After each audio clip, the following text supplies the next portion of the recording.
I remember we've been a customer of Kafoodle for a long time now, and I can't quite remember when we signed up, but I remember looking at various different bits of software, and Kafoodle stood above the pack in terms of it did everything it wanted to do, and it did it in a very neat way. So we originally took it on purely from an allergens management point of view, and over the course of the years we've taken, we've used a lot more of it. So we now use it for our nutritional information, we use it to provide ingredients lists to our customers who they can all access it through the web app. We use it for costings, obviously, for recipes, for our recipe database, and we've more recently started using it for stock and ordering as well. My one piece of advice around to anybody thinking about how to manage allergens, how to manage recipes, how to manage nutritional information is find a piece of software which is going to make your life easier, and try and find one which does it all for you.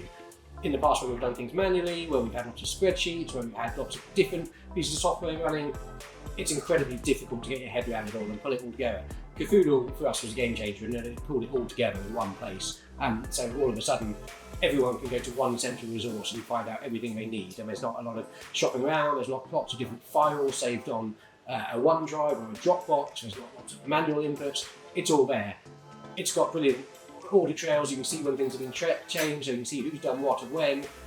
It's been an absolute game changer. So if I was going to give one piece of advice to anyone else in this game, thinking how can we save time, get home a little bit earlier in the evening, have a little bit more time at weekends when you're not having to stress about allergens or anything else, it's find a piece of software which works for you, and that piece of software for us was Kafoodle.